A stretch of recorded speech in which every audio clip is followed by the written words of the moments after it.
Right, good job. Happy days. Hello one and all, how are you today? I hope you have been fabuloso, as they say. Don't know who say that, but as they say, it has been a year and a half. It hasn't been an actual year and a half. It's been it's been a right time this year, as just to put it like that. So on the 4th of February, I was going to say this month, but we're now in March. It's the 1st of March. I had an MRI to check out my brain, to check out everything was going okay, and then on the 4th of February, so the MRI was before that, I think it was the 11th of December, and then the 4th of February I had an EEG. So I just want to go over with you what they said basically. So I had a letter back from the MRI, so it said, this patient's MRI scan has shown a slightly lower left cerebellar tonsil at the back of the brain, 3.5 millimeters below the foramen magnum. However, this is an incidental finding of no clinical significance. And then it says to go for an EEG. Right. There is two things I want to say about that to start with. One, I had an MRI 5 years ago now, which didn't show that. So in 5 years, my left cerebellar tonsil has gone 3.5 millimeters into my spinal cavity, basically. Which, yeah, 3.5 millimeters might not seem a lot, but we were like, let's have a look online. And I know you're not meant to, but they basically said, yeah, that's nothing. So we thought we'd have a look, and then if we see anything we think could have some significance, could relate to me in any way, then we'll follow it up. Basically, I went online and put in, I literally just put left cerebellar tonsil. I put lower left cerebellar tonsil. Straight away came up this Chiari malformation, which I know it might not be anything, so if you can hear the cars, they are very loud as motorbikes. It could be nothing. It could be nothing to do with what I've got, but I think it's very interesting that I didn't have this 5 years ago, and since POTS has come, you know what I mean, since I've got worse, somehow this has grown. Do you know what I mean? They didn't find it last time, no one mentioned anything, so we want to see if it was there before, but I just thought I'd give you basically the information that I've read up. So it basically is where this Chiari is where the cerebellar tonsil herniates down through the skull into the skull cavity. So I found this on the Mayfield Clinic. It says this can then cause fluid in your spine to go a bit crazy, and that it can block it a bit, I think it says, and it's basically like a water hammer, it has to push through. Which I was like, that's interesting. So there's different types. There's type 1, type 0, type 2, type 3, type 4. I think type 4, 2 down to 3 is like newborns and infants. So straight away we can take them out. Type 1 is very interesting. It says Chiari type 1 is the most common, affects both adults and children, because the back of the skull is too small or deformed. A crowd of the brainstem, cerebellum and tonsil occurs. As the tonsil pushes out of the skull, this blocks the CFS flow, which is the spinal fluid, and it can cause like cysts and stuff to your spinal cord, which straight up you'd think, that can't be anything to do with me, you know what I mean? But then I read the symptoms and I was like, maybe I want to get this just slightly checked, you know what I mean? Like just go and see and be like, well, could it be this? It says pressure-like headaches at the back of the skull, which is what I've been getting since I knocked myself out. I knocked myself out a few years back. I slept walked, fell backwards, knocked myself out, got a concussion, whole ordeal. Headaches worsen when cough and sneeze. I don't know that one, whether I do. Neck and shoulder pain. I've been getting like coat hanger pain. Ringing and buzzing in ears, which I get like intermittent. I don't have it all the time. Like I'll just suddenly. Dizziness and vertigo. Trouble walking, imbalance, difficulty swallowing, gagging, which I don't get. Facial pain, numbness and tingling, my hemiplegic migraines, which they don't know if I have or haven't got them yet, but that is still on the cards. Like, what if this is causing it? Hoarseness, change in voice, my MTD, I wonder if that's got anything to do with it. Snoring, sleep apnea, which I don't have to our knowledge. Fatigue and insomnia, which I've been getting for ages. Like, I just can't sleep, and then I'll just be really tired, and it'll just happen at different times. Problems with memory and concentration. As I've probably talked about in other videos, my memory is atrocious. There's just like gaps in my memory. Like, I'll be talking to someone and then all of a sudden I'll forget. And it's not like I forgot, it's like it did happen and I just won't know. Nervousness, anxious, depression. I don't know if they revolve to me, like include to me. Trouble speaking and word finding, which I do get, which I've always put down to brain fog with POTS. Blurred vision and double vision. I've been having dodginess with my sight for a while. I've had specialists check them out. They've said they're fine. I wonder if this has got anything to do with it. Eye jerking. Every now and again I'll get like a... And then that'll be it. It won't happen for weeks on end. Difficulty tracking following objects. Probably not. Irregular heartbeat, which someone did... I've had it a couple of times where I've gone to A&E and they're like, oh, do you have an arrhythmia? And I'm like, no. And they're like, oh okay, don't worry about it. Blackouts and syncope, which I don't actually pass out at all, but I do have blackouts and I'll lose time. So I was like, well, what are the measurements of it? I got a couple of different results basically. So this website said herniation of the tonsils is also measured in millimetres below the foramen magnum. The classic for Chiari is herniation greater than 5 millimetres below the foramen magnum. So that would be not me. Then it says, however, the size of herniation seen on MRI does not closely correlate with symptoms. Someone with herniation may have severe symptoms, while others with -20 herniation may have none. I mean, 20 herniation won't have none, so that's 20 millimetres, that's 2 centimetres. So I was like, okay, maybe I'm just being a bit, a bit of a hypochondriac. So then I put in lower left cerebral tonsil 3.5 millimetres and found on www.ajnr.org. It says that they did a test and basically 200 patients, 25 of whom had this condition. So the normal group, the people who didn't have this condition, their tonsil was 1 millimetre below and it had a range, so that was their mean, their average, and then the range was 8 millimetres above to 5 millimetres below, which in correlation with the one before would mean that you can have it below and not have it. So can you have herniation not in theirs, just slightly less, and still have it?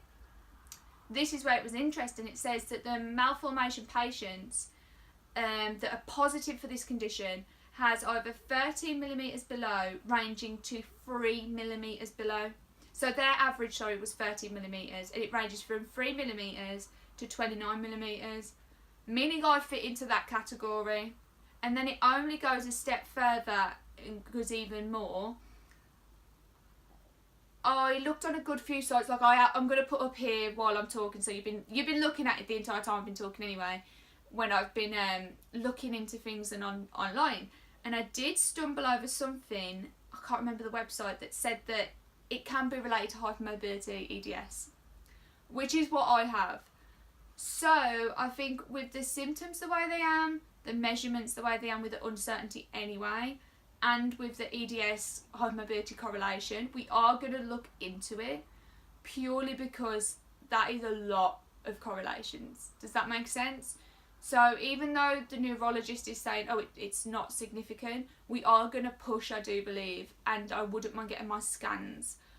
Because if it wasn't there 5 years ago and it is there now, and then POTS hypermobility, EDS hypermobility can be related to it, something's telling me I need to look into it. And just for my own well-being, I want to look into it. Then the next thing we have is my EEG. So basically I had my EEG done, couldn't remember half of it. I have got a video, I'll link that in the description below. It was a big ordeal. They got back to me really good with the results, said it'd be 2 weeks, and it was quick, so thank you ever so much for that. They came back saying, I'll show now what it looks like, but that I'm having non-epileptic seizures. So it was either going to be anyway when we went epileptic seizures or non-epileptic seizures. That was always the way it was going to be. That was everything that we were going to get. So I did a bit of research. I went on the Epileptic Society because, you know, I assume they know what they're talking about. I trust them, right? They make it clear this is different to epilepsy. So basically, I'm having seizures that are not caused by the electrodes in my brain. So it's usually, from my knowledge, I'm not an expert, that epilepsy, it's about electric in your brain and it's going at different times. I do believe it all goes at once, causing a seizure. I don't know, I'm so sorry if that's wrong. But these are not that. So basically there is 5, technically 6 types of, it says psychogenic non-epileptic seizures. You either have dissociative, it's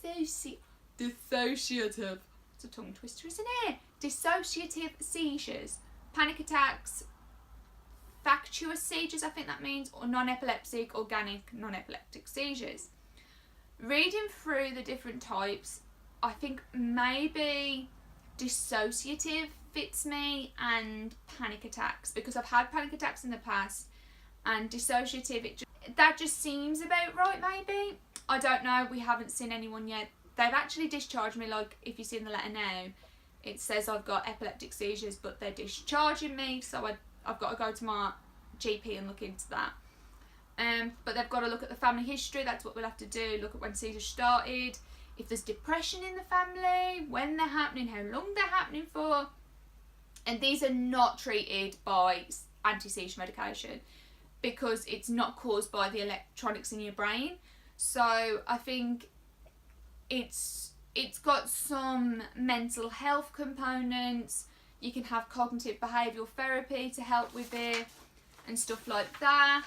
They say stuff about like knowing first aid, getting into a routine, which I don't actually have a routine. I'm very ashamed of it. Hello! Again. So basically my phone just died, I'm ever so sorry. So I had to sort it out. So if I've moved position, I'm so sorry. If the camera's moved slightly, I'm so sorry. And we've lost an adorable, cute little munchkin that we're here. Because Mum's back, so she's with Mum now. She was very excited. But like I was saying, I did find some other websites that what was I saying? That help and give support. That's like functional neurology disorder and non-epileptic attack disorder, NEAD. I'll put the links down below. STARS, which is syncope, trust and reflex anoxic seizures, and I believe FND action is one too. So I'm going to look through over them myself anyway and just get some information about it. But she was saying to me, I was reading about how they're not epilepsy, but at the same time they are a seizure. You are having a seizure. It is happening. It's not like, it's not me just going, oh yes, I just want people to believe I'm having a seizure. I'm going to stare now. Don't look at them, Jade. Don't communicate. Like I generally am. There is something happening. I am having a form of seizure. They've discharged me, like it says on the letter that you saw earlier, and I've got to go back to my GP. So now it's just booking an appointment with my GP and seeing where we go from here. I don't really know. I'm a bit in the wilderness about it, to be honest. I don't know what therapies they'll give me, if they give me like cognitive behavioural therapy or they want to try me on some medication. I don't really know, but I can't explain to you how much, it's almost like a relief off your shoulders, because it's so stupid. Being diagnosed with something shouldn't be a good thing, really. Do you want another diagnosis? So it's one of those things where I'm so happy that I've got diagnosed. And it might sound really stupid, but it's a weight lifted off my shoulder. I feel more relaxed about it because I know what's going on. And it did say actually on there somewhere that when people know and like they get on and just carry on doing things, don't stop because they know what it is. They don't need to stop and like take a bit. They can just carry on.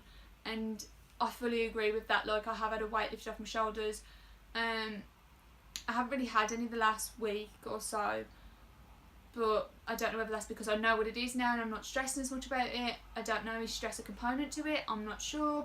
I am going to do some more videos in the future about it all because I think both things are very interesting. I've got to go back to the doctors and talk to them about this in my brain. It might be nothing. You could be sitting there right now thinking, what a hypochondriac. Like, why? Why does she think that she's got something when she doesn't have something? Or you could be thinking, is she creating a condition? It's not. I'm not trying to give myself something else. I just want to make sure that every loose end is tied up. Everything I want tied up in a nice little pretty bow, so that we're not just leaving anything behind. And I know the neurologist said that it's insignificant, but I do really want to stress that this wasn't brought up 5 years ago. So somewhere in the last 5 years, this has happened.